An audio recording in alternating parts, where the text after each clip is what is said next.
Bien-aimé, tu veux que la richesse de Dieu soit à toi. Tu veux qu'il devienne ton héritage. Tu dois te séparer de l'or d'Ophir. L'or d'Ophir était l'or le plus pur à l'époque biblique. Tu peux voir avoir l'or. Mais quand tu disais que j'ai l'or d'Ophir, tout le monde te respectait. L'or le plus pur, le plus cher, le plus rare. L'or qui venait d'Ophir. Et la Bible dit, l'or d'Ophir parmi les cailloux des Torah. L'or d'Ophir, c'est quoi? C'est toute chose dans ta vie. Toute personne, ça peut être une personne, ça peut être une relation, ça peut être une vie qui t'est tellement chère que même pour Dieu, tu n'es pas prêt à abandonner ce péché. C'est un péché mignon. C'est un péché que tu chéris. Un péché qui t'appelle chéri Coco et que toi aussi tu appelles chéri Coco.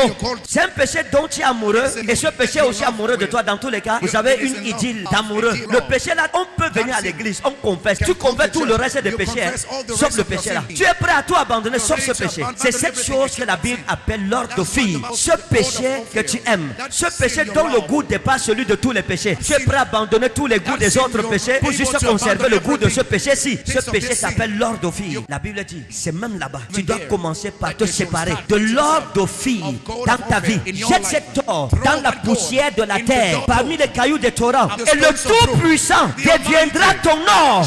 Dieu ne devient pas ton or quand il trouve l'or d'Ophir dans ta vie. C'est pas toi de ce qui te sépare de Dieu. Et Dieu deviendra ton or. Il deviendra ta richesse. Il deviendra ton héritage. Tant que tu ne peux pas abandonner cette mauvaise vie pour Christ, Dieu ne sera jamais ton or. Il ne sera jamais ton héritage. Dieu ne peut pas accepter être l'héritage de quelqu'un, d'une femme, d'un homme qui est incapable d'abandonner un péché par amour pour Dieu. Ton or d'Ophir, c'est quoi? C'était sur le sexe. Quand Dieu dit, on dit venez vous repentir. Il dit au sexe que toi attends ici, je peux pas.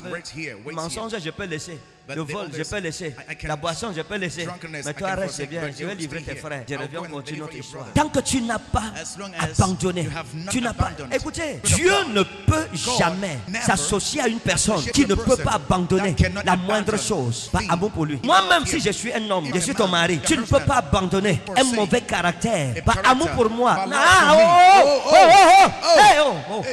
Arrêtez.